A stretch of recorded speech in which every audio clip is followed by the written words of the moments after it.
The Iran hostage crisis, referred to within Iran in Persian as O-cubed O registered trademark WO plus or minus UO mu terahertz cubed UO cubed WO mo plus or minus IL section, was a diplomatic crisis between Iran and the United States. 52 American diplomats and citizens were held hostage for 444 days, after a group of Iranian students, belonging to the Muslim student followers of the Imam's line, who were supporting the Iranian Revolution, took over the U.S. Embassy in Tehran. President Jimmy Carter called the hostages victims of terrorism and anarchy, adding that the United States will not yield to blackmail. The crisis was described by the Western media as an entanglement of vengeance and mutual incomprehension. In Iran, the hostage-taking was widely seen as a blow against the United States and its influence in Iran, its perceived attempts to undermine the Iranian Revolution, and its long-standing support of the recently overthrown Shah of Iran, Mohammad Reza Pahlavi. Following his overthrow in 1979, the Shah was admitted into the U.S. for medical treatment for cancer. The Iranians demanded that the Shah be returned to Iran for trial and execution for crimes he was accused of committing during his reign. Specifically, they accused the Shah of crimes against Iranian citizens with the help of his secret police. The SAVAK Iranians saw the asylum granted by the U.S. as American complicity in the atrocities the Shah had committed.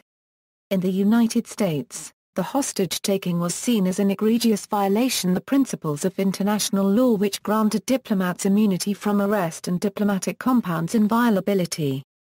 The hostage crisis reached a climax when, after failed attempts to negotiate a release of the hostages, the United States military attempted a rescue operation using ships such as the USS Nimitz and USS Coral Sea that were patrolling the waters near Iran. On April 24, 1980, Operation Eagle Claw resulted in a failed mission, the deaths of 8 American servicemen, 1 Iranian civilian, and the destruction of 2 aircraft. The Shah left the United States in December 1979 and was ultimately granted asylum in Egypt, where he died from complications of cancer on July 27, 1980. In September of 1980, the military of Iraq invaded Iran, marking the beginning of the Iran-Iraq War. These events led the Iranian government to enter negotiations with the U.S., with Algeria acting as a mediator. The hostages were formally released into United States custody the day after the signing of the Algiers Accords, just minutes after the new American president, Ronald Reagan, was sworn into office. Considered a pivotal episode in the history of Iran-United States relations, political analysts cite the crisis as having weighed heavily on Jimmy Carter's presidency and run for re-election in the 1980 presidential election. In Iran, the crisis strengthened the prestige of the Ayatollah Khomeini and the political power of those who supported theocracy and opposed any normalization of relations with the West.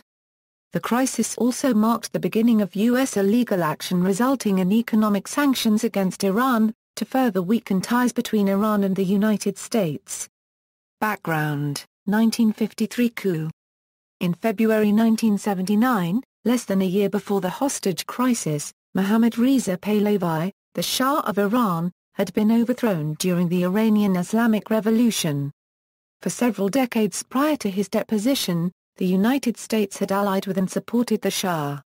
During World War II, Allied powers Britain and the Soviet Union occupied Iran to force the abdication of Reza Shah, the existing Shah of Iran, in favor of his son, Mohammad Reza Pahlavi. The Allies feared that Reza Shah intended to align his petroleum-rich country with Nazi Germany during the war. However, Reza Shah's earlier declaration of neutrality and refusal to allow Iranian territory to be used to train, supply, and act as a transport corridor to ship arms to the Soviet Union for its war effort against Germany, was the strongest motive for the Allied invasion of Iran. Because of its importance in the Allied victory, Iran was subsequently called the Bridge of Victory by Winston Churchill. By the 1950s, the Shah was engaged in a power struggle with the Prime Minister, Mohammad Mossadegh, an immediate descendant of the previous monarchy, the Qajar dynasty. Mossadegh led a general strike on behalf of the desperately poor in Iran, to gain a share of the nation's petroleum revenues from the British through their Anglo-Iranian Oil Company, but overstepped attempting to get $50 million in damages and lost revenues from the war-impoverished British. In 1953 the British and US spy agencies helped Iranian royalists depose of the government of Mossadegh in a military coup d'etat copyright chat codenamed Operation Ajax, and helped the Shah to extend his power. OE Richard Cotman, who is generally sympathetic to Iranian nationalists, summed up the prevailing view that, regardless of foreign participation, Mossadegh could not have been overthrown if significant elements of the population had not lost faith in his leadership. Unregistered trademark. The Shah appointed himself an absolute monarch rather than as a constitutional monarch, his position before the 1953 crisis, with the aim of assuming complete control of the government and purging the disloyal. U.S. support and funding of the Shah continued after the coup, with the CIA training the government's secret police, SAVAK. In the subsequent decades of the brutally callous Cold War period, various economic, cultural, and political issues united opposition against the Shah and led to his overthrow.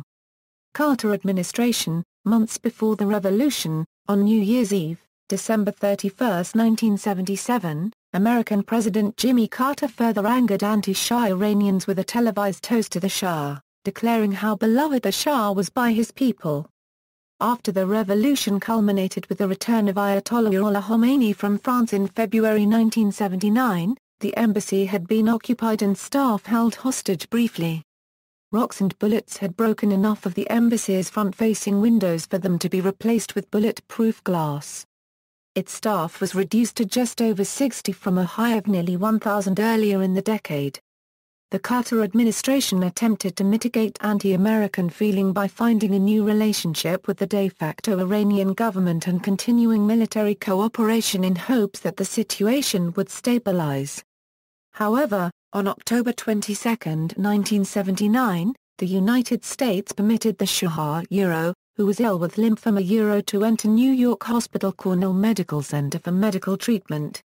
The State Department had discouraged the request, understanding the political delicacy, but after pressure from influential figures including former United States Secretary of State Henry Kissinger and Council on Foreign Relations Chairman David Rockefeller, the Carter administration decided to grant the Shah's request. The Shah's admission to the United States intensified Iranian revolutionaries' anti-Americanism and spawned rumors of another US-backed coup and reinstallation of the Shah. Revolutionary leader Ayatollah Khomeini, who had been exiled by the Shah for 15 years, heightened rhetoric against the Great Satan, the United States, talking of what he called evidence of American plotting. In addition to putting an end to what they believed was American plotting and sabotage against the revolution, the hostage-takers hoped to depose the Provisional Revolutionary Government of Prime Minister Mehdi Bazargan, which they believed was plotting to normalize relations with the United States and extinguish Islamic revolutionary ardor in Iran. A later study claimed that there had been no plots for the overthrow of the revolutionaries by the United States, and that a CIA intelligence-gathering mission at the embassy was notably ineffectual, gathering little information and hampered by the fact that none of the three officers spoke the local language, Farsi. Its work was routine, prudent espionage conducted at diplomatic missions everywhere. Prelude. On the morning of February 14, 1979, Fedayeen militants stormed the U.S. Embassy in Tehran and took an American Marine Kenneth Krause hostage. Ambassador William Sullivan surrendered the embassy to save lives, and with the assistance of Iranian Foreign Minister Ebrahim Yazdi, secured the embassy back in U.S. hands within 3 hours. Krause was injured in the attack, kidnapped by the militants, tortured, and was tried and convicted of murder.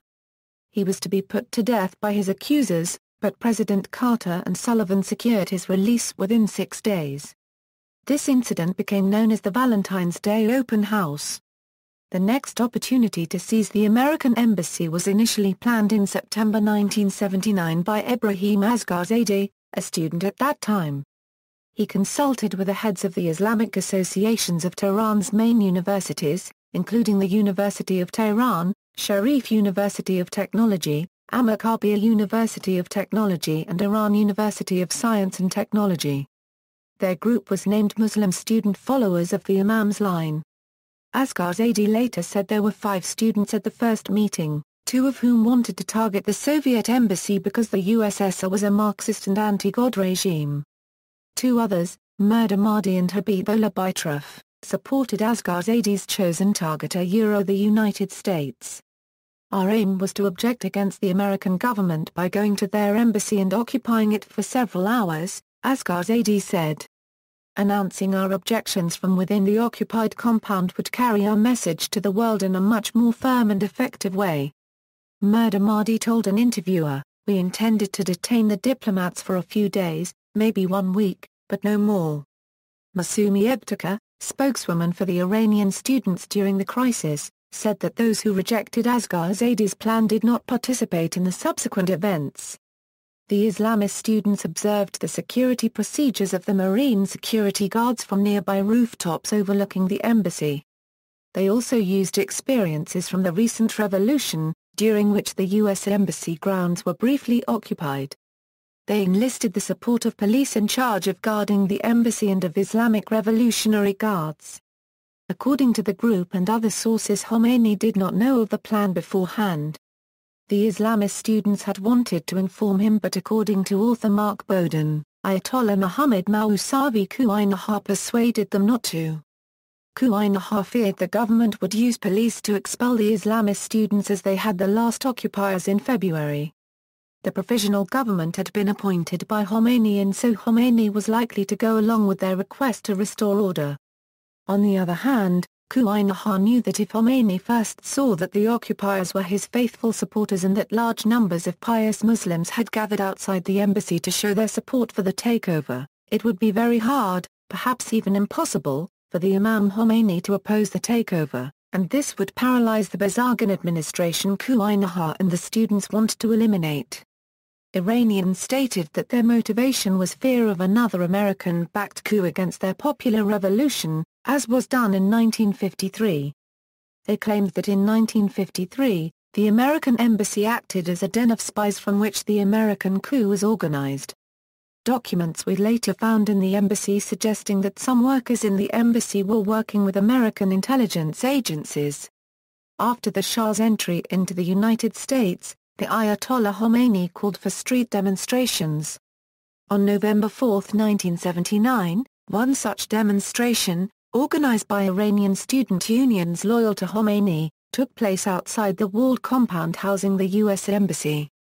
The occupation of the embassy then took a second purpose, which was leverage to demand the return of the Shah to Iran for trial in exchange for the hostages. Takeover. Around 6:30 a.m. on November 4, 1979, the ringleaders gathered between 300 and 500 selected students, thereafter known as Muslim student followers of the Imam's line, and briefed them on the battle plan. A female student was given a pair of metal cutters to break the chains locking the embassy's gates, and she hid them beneath her chador.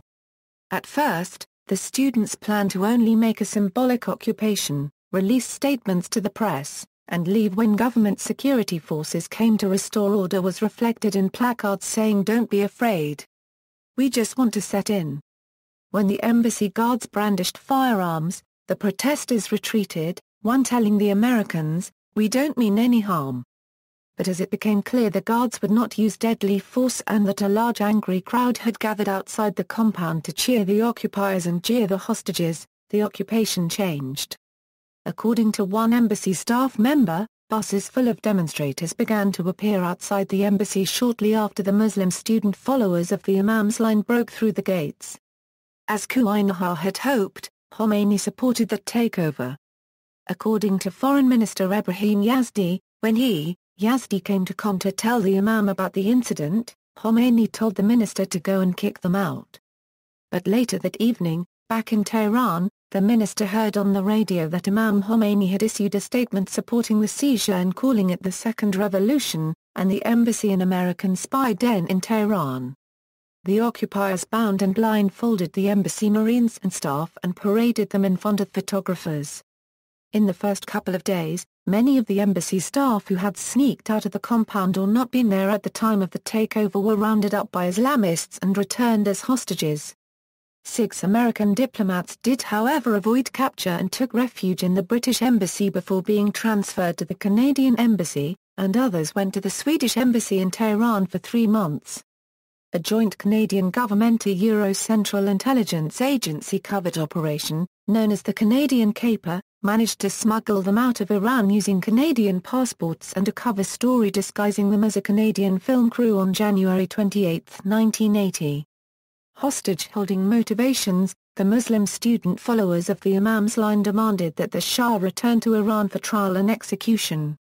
The U.S. maintained that the Shah, who died less than a year later in July 1980, had come to America only for medical attention. The group's other demands included that the U.S. government apologize for its interference in the internal affairs of Iran, for the overthrow of Prime Minister Mossadegh in 1953, and that Iran's frozen assets in the United States be released. The initial takeover plan was to hold the embassy for only a short time, but this changed after it became apparent how popular the takeover was and that Khomeini had given it his full support. Some attribute the Iranian decision not to release the hostages quickly to U.S. President Jimmy Carter's blinking, or failure to immediately deliver an ultimatum to Iran. His immediate response was to appeal for the release of the hostages on humanitarian grounds and to share his hopes of a strategic anti-communist alliance with the Islamic Republic. As some of the student leaders had hoped, Iran's moderate Prime Minister Mehdi Bazargan and his cabinet resigned under pressure just days after the event. The duration of the hostages' captivity has been blamed on internal Iranian revolutionary politics. As Ayatollah Khomeini told Iran's president, "This action has many benefits. This has united our people.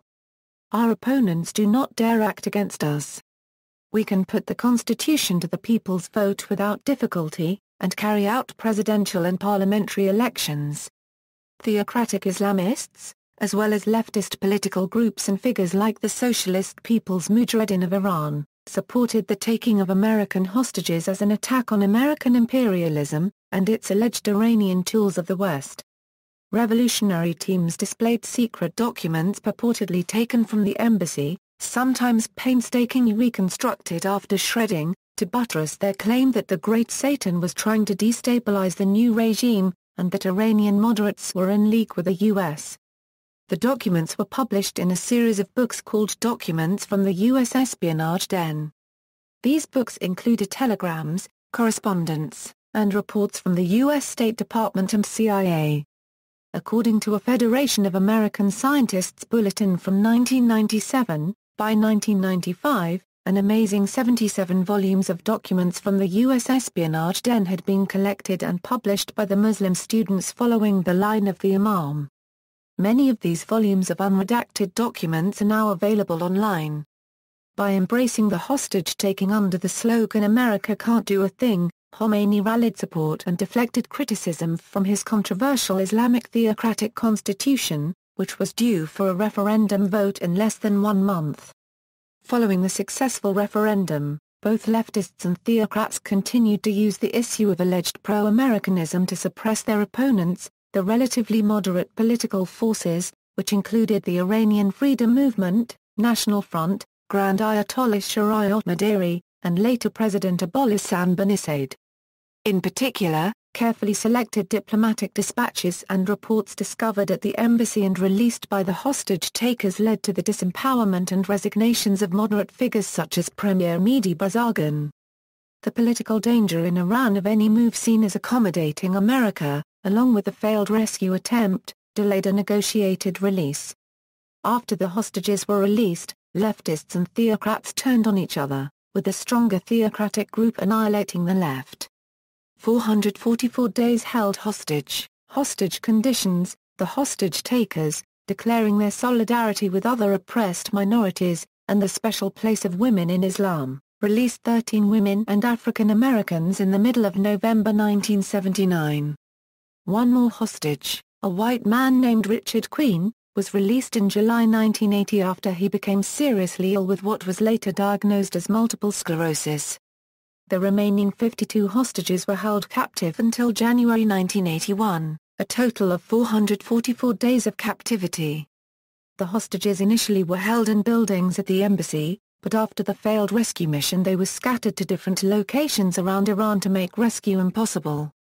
3 high-level officials Bruce Langen, Victor Tomseth, and Mike Howland were at the Foreign Ministry at the time of the takeover. They stayed there for some months, sleeping in the ministry's formal dining room and washing their socks and underwear in the bathroom. They were first treated as diplomats, but after the provisional government fell, relations deteriorated, and by March the doors to their living space were kept chained and padlocked.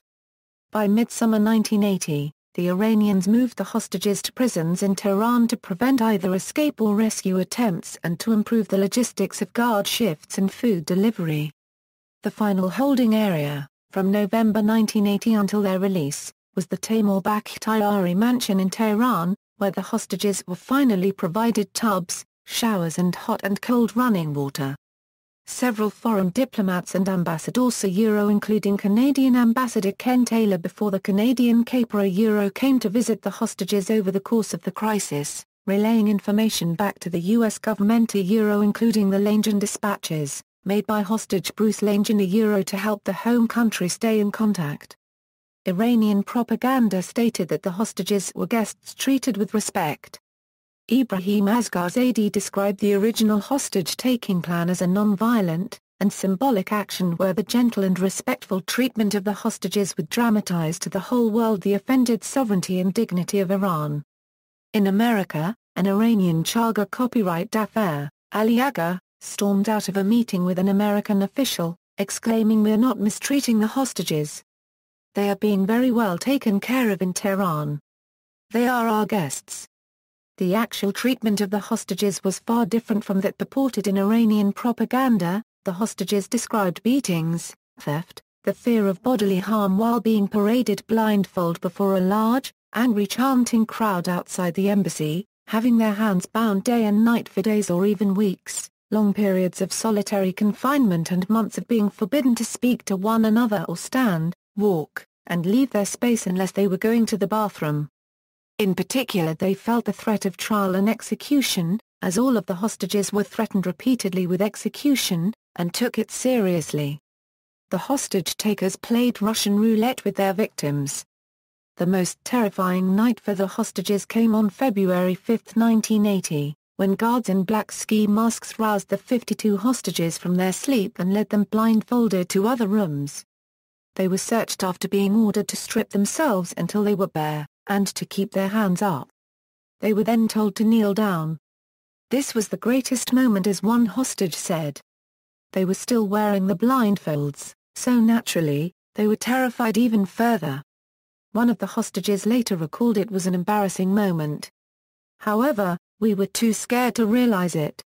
The mock execution ended after the guards cocked their weapons and readied them to fire, but finally ejected their rounds and told the prisoners to wear their clothes again. The hostages were later told the exercise was just a joke, and something the guards had wanted to do. However, this affected a lot of the hostages long after. Michael Metrenko was kept in solitary confinement for months. On 2 occasions when he expressed his opinion of Ayatollah Khomeini, and he was punished especially severely in relation to the ordinary mistreatment of the hostages, the first time being kept in handcuffs for 24 hours a day for 2 weeks, and being beaten and kept alone in a freezing cell for 2 weeks with a diet of bread and water the second time. One hostage, U.S. Army medic Donald Homan, went on a hunger strike for several weeks, and 2 hostages are thought to have attempted suicide. Steve Lauterbach became despondent, broke a water glass and slashed his wrists after being locked in a dark basement room of the Chancery with his hand tightly bound and aching badly.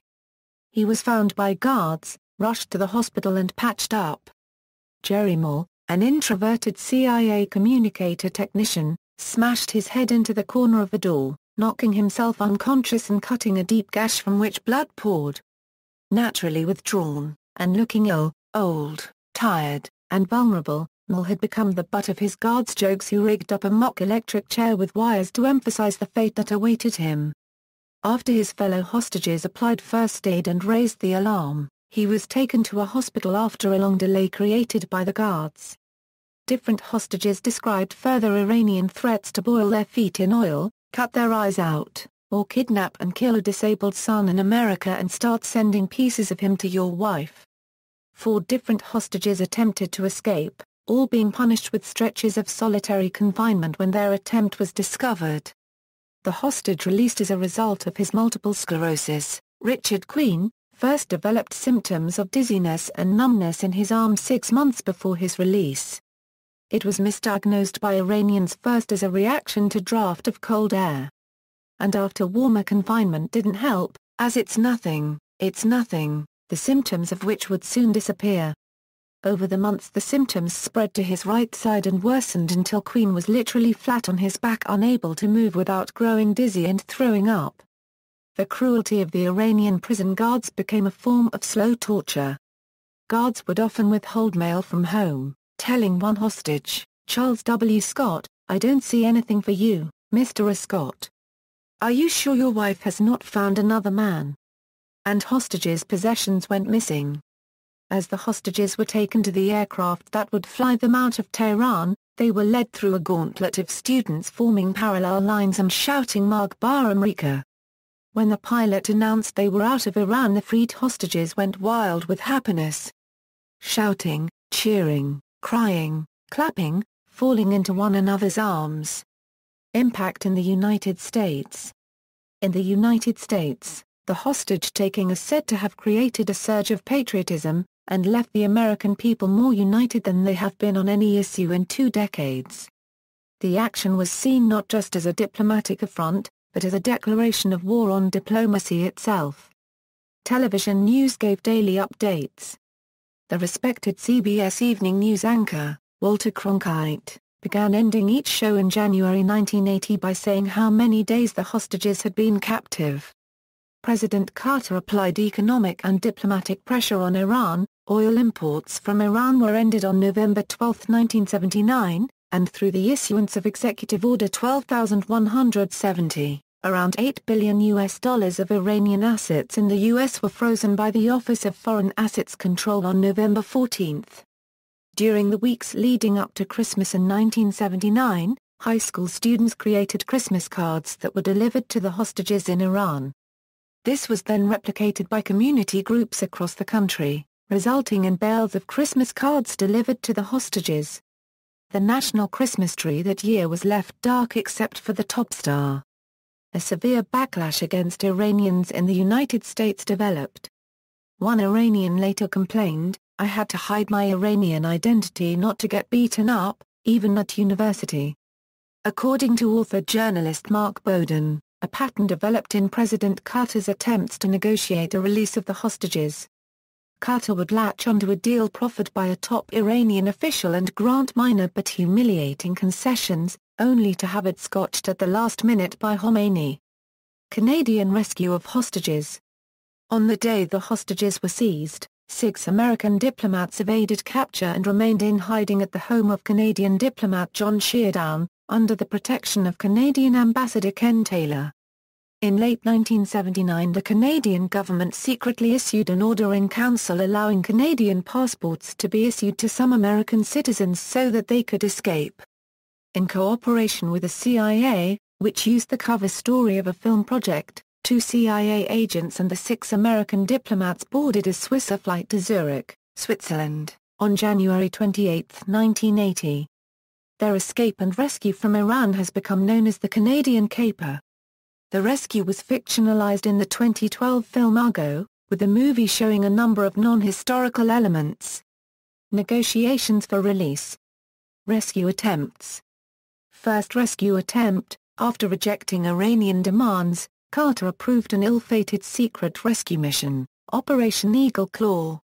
Late in the afternoon of April 24, 1980, 8 Euro-53D helicopters flew from the aircraft carrier USS Nimitz to a remote road serving as an airstrip in the Great Salt Desert of eastern Iran, near Tabriz. They encountered severe dust storms which disabled 2 of the helicopters, which were traveling with complete radio silence.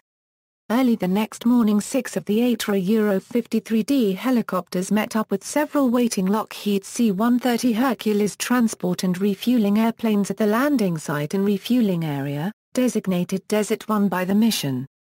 At this point a 3rd helicopter was found to be unserviceable, bringing the total below the 6 deemed vital for the mission. The commander of the operation, Colonel Beckett recommended the mission be aborted, and his recommendation was approved by President Carter. As the helicopters repositioned themselves for refueling, one helicopter ran into a Ka-130 tanker aircraft and crashed, killing 8 U.S. servicemen and injuring several more. In May 1980, the Joint Chiefs of Staff commissioned a Special Operations Review Group of 6 senior military officers led by Admiral James L. Holloway III to thoroughly review all aspects of the Iran hostage rescue attempt, so as to better prepare for any similar event in the future. Holloway's group listed 23 issues that were significant in the failure of the mission, narrowing this list to 11 major issues. The overriding issue was operational security, that is, keeping the mission secret so that the arrival of the rescue team at the embassy would be a complete surprise. OPSEC severed the usual relationship during a military operation between the weather forecasters and pilots. The pilots were not informed about the local dust storms. Another OPSEC requirement was that the helicopter pilots come from the same unit. The helicopter unit picked for the mission was a U.S. Navy mine-laying unit flying CH-53DC Stallions. These helicopters were considered the best suited for the mission because of their long range, their large capacity, and their compatibility with shipboard operations. Radio silence was ordered during the helicopter flight. 2 hours into the flight, the crew of No. 6 helicopter saw a warning light indicating a main rotor may be cracked. They landed in the desert and confirmed visually that a crack had started, so they stopped flying their aircraft because this was normal operating procedure. Helicopter No. 8 landed to load the crew of No. 6 into No. 8, abandoning No. 6 in the desert without destroying it. Holloway's report pointed out that a cracked helicopter blade could be used to continue the mission, that its likelihood of catastrophic failure would be low for many hours, especially at lower flying speeds. For instance, 27 hours of flying time might be available at an airspeed of 120 knots. Holloway found that pilot No. 6 would have continued his mission if the helicopter group had been instructed to continue to fly with a cracked blade.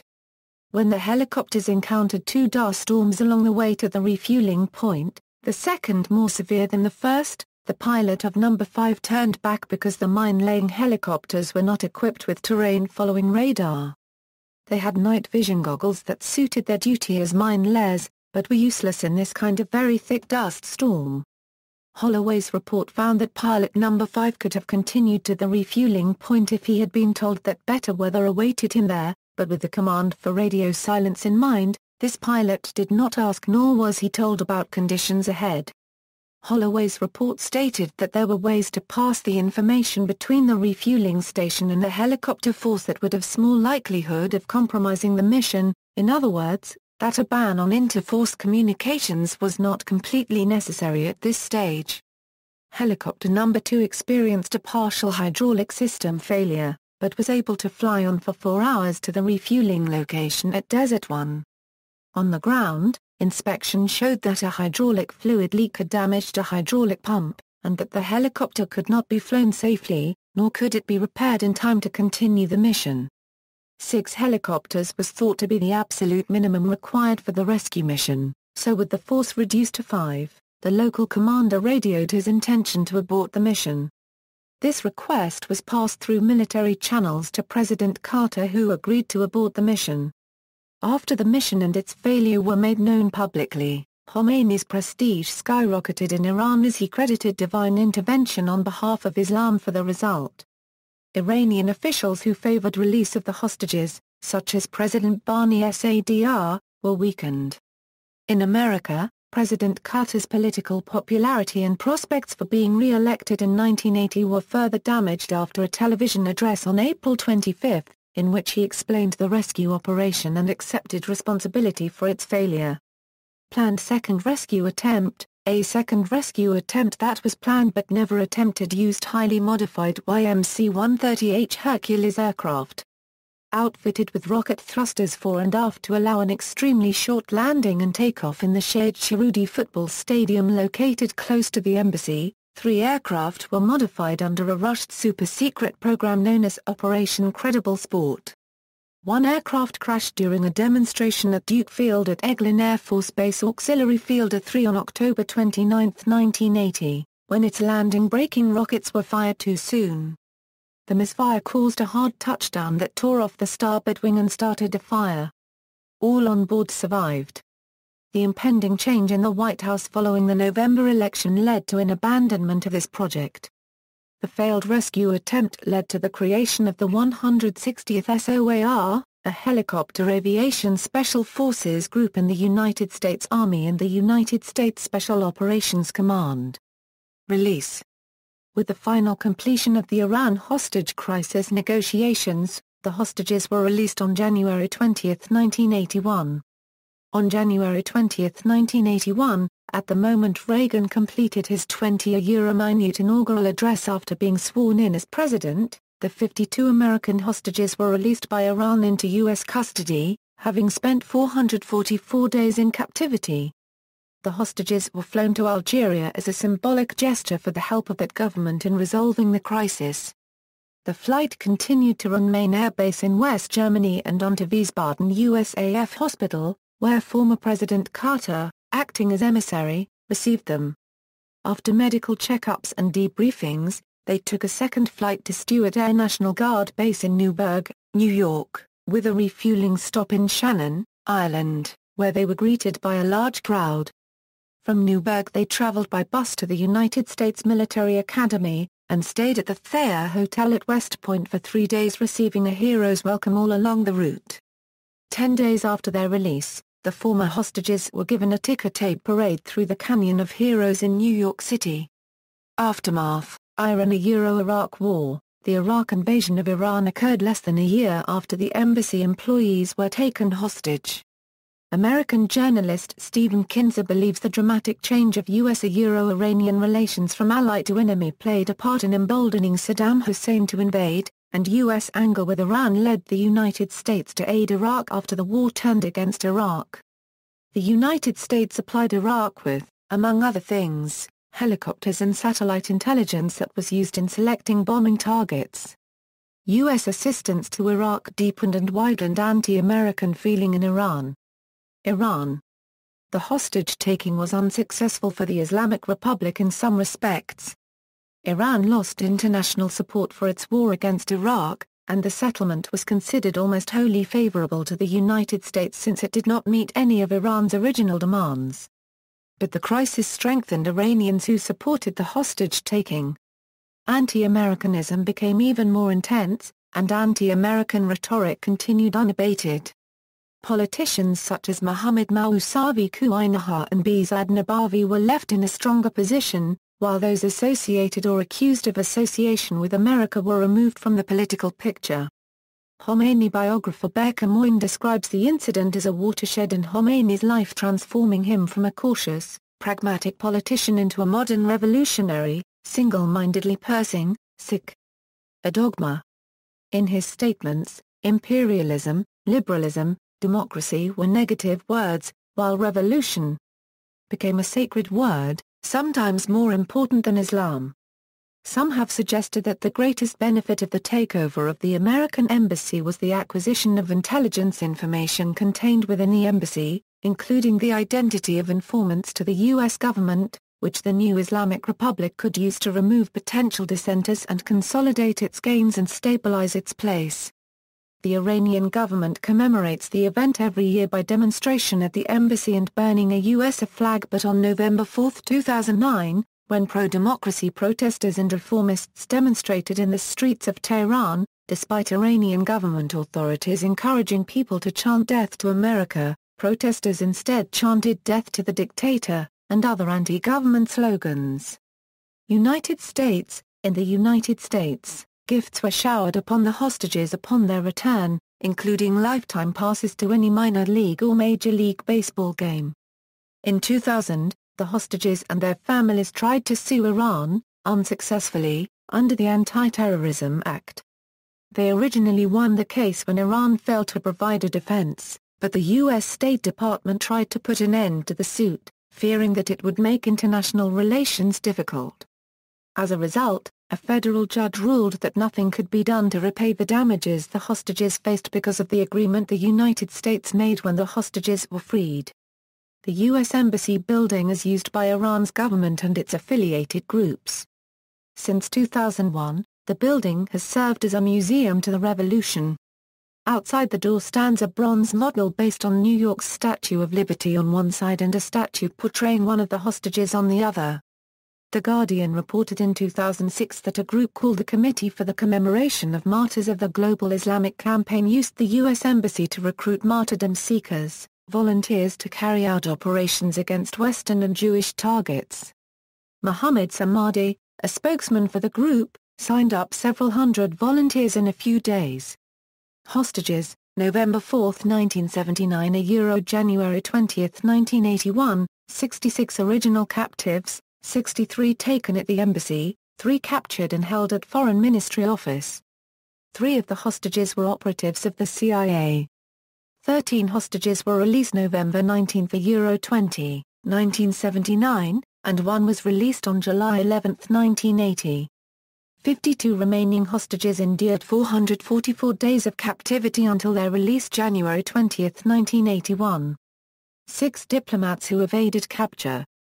Robert Anders, 54 consular officer, Mark J. Leitch, 29 consular officer, Cora A. Leitch, 25 consular assistant, Henry L. Schatz, 31 agriculture attaché copyright, Joseph D. Stafford, 29 consular officer, Kathleen F. Stafford, 28 consular assistant. 13 hostages released. On November 19, 1979, 13 women and men who had been captured and held hostage were released on Khomeini's orders.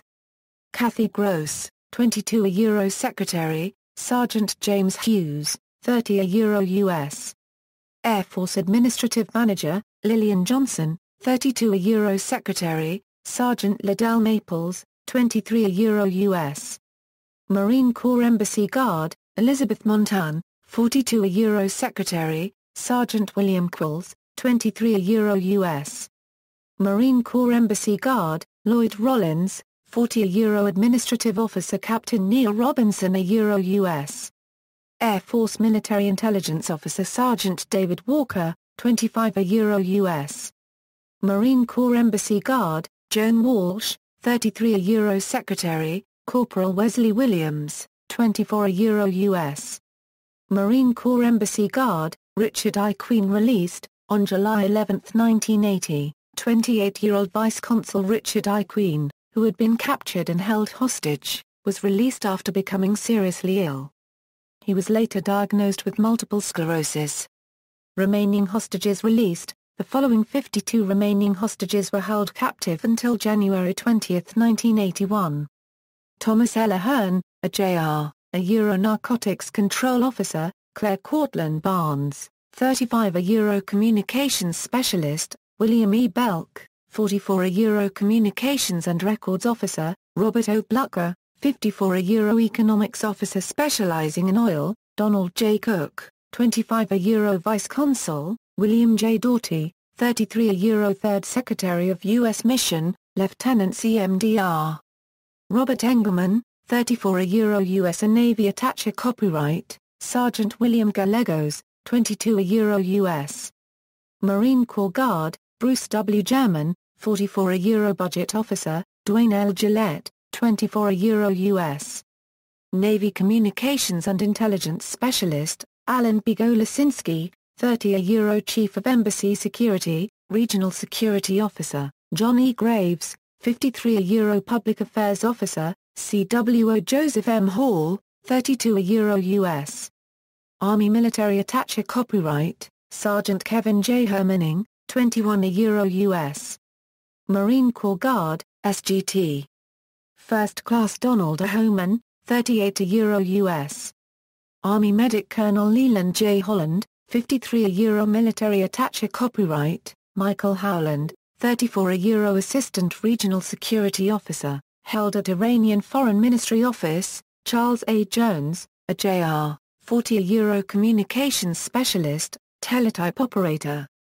Malcolm K. Kalb, 42 a Euro commercial officer, Muirhead C. Kennedy, a Jr. 50 a Euro economic and commercial officer, William F. Kauf, Jr., a 50 a Euro superintendent of American School in Islamabad, Pakistan, visiting Tehran at time of embassy seizure, Corporal Stephen W. Kirtley a Euro U.S. Marine Corps Guard, Catherine Elkab, 42 a Euro embassy cultural officer. One of two female hostages, Frederick Lee Karpk, 34 a Euro communications officer and electronics specialist L. Bruce Langen, 58 a Euro Chaga copyright d'affaires, held at Iranian Foreign Ministry office. Stephen Lauterbach, 29 a Euro administrative officer, Gary E. Lee, 37 a Euro administrative officer Sergeant Paul Edward Lewis, 23 a Euro U.S. Marine Corps Guard, John W. Limbert, Jr., 37 a Euro political officer Sergeant James M. Lopez, 22 a Euro U.S. Marine Corps Guard Sergeant John D. McKeel, Jr., 27 a Euro U.S. Marine Corps Guard, Michael J. Metrinko, 34 a Euro political officer, Jerry J. Moore, 42 a Euro communications officer, Staff Sergeant Michael E. Mueller, 31 a Euro head of U.S. Marine Corps Guard unit at Embassy, Bert C. Moore, 45 a Euro counselor for administration, Richard Morrowfield, 51 a Euro U.S. Consul General in Tehran Captain Paul M. Needham, Jr., 30 a Euro U.S. Air Force Logistics Staff Officer, Robert C. Ode, 65 a Euro retired Foreign Service officer on temporary duty in Tehran Sergeant Gregory A. Persinger, 23 a Euro U.S. Marine Corps Guard, Jerry Plotkin, 45 a Euro civilian businessman visiting Tehran, MSGT. Regis Ragan, 38 a Euro U.S. Army soldier, Defense Attaché Copywriters Office, Lieutenant Colonel David M. Reeder, 41 a Euro Deputy U.S. Air Force Attaché Copyright, Barry M. Rosen, 36 a Euro Press Attaché Copyright, William B. Royer, Jr., 49 a Euro Assistant Director of Iran a Euro American Society Colonel Thomas E. Schaefer, 50 a Euro U.S. Air Force Attaché Copyright, Colonel Charles W. Scott, 48 a Euro U.S.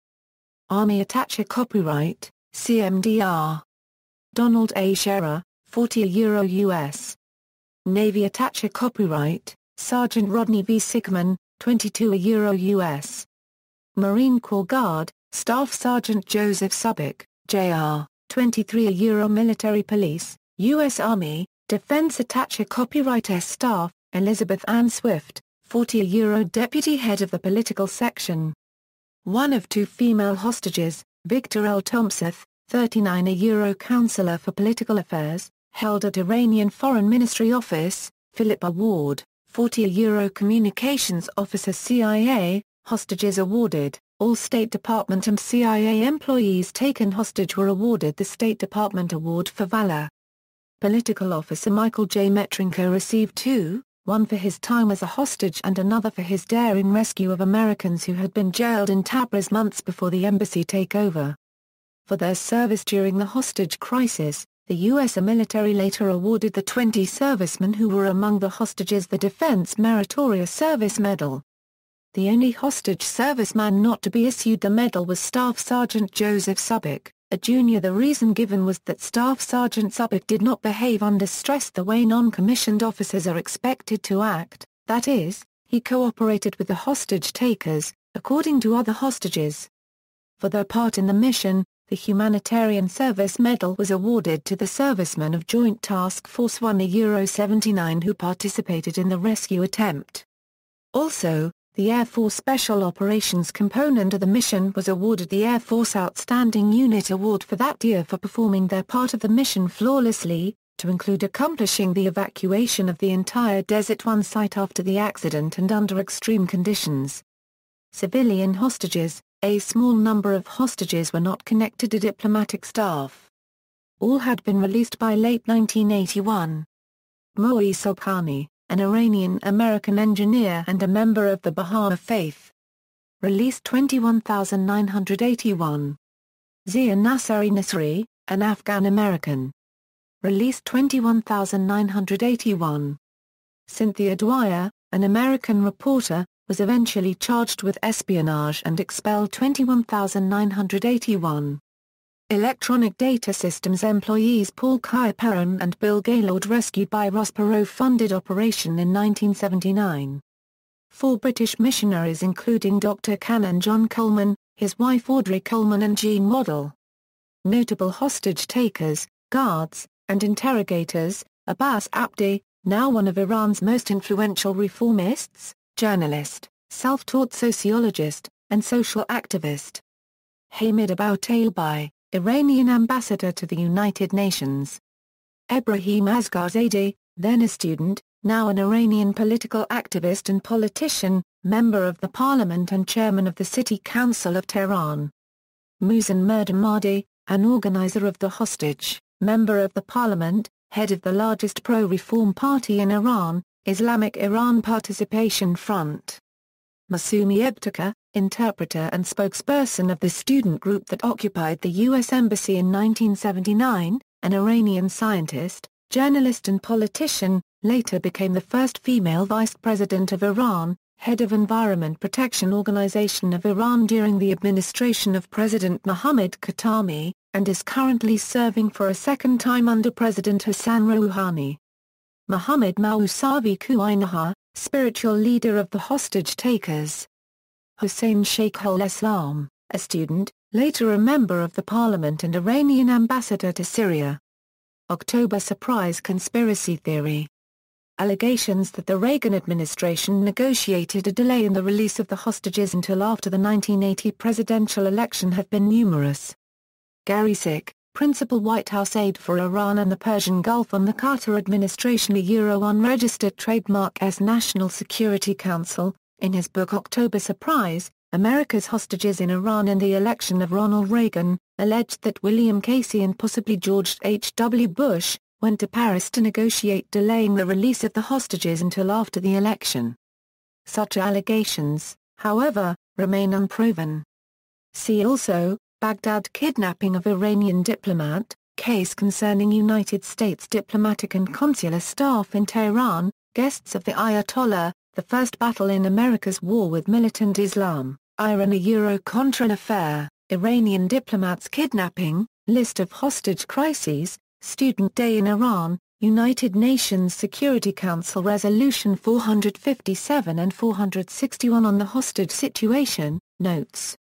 References, Bakash, Shaw, The Reign of the Ayatollahs, Iran and the Islamic Revolution, Basic Books, 1984, Moin, Becker, Khomeini, Life of the Ayatollah, Thomas Dunn Books, c. 2000, Ebteka, Masumi.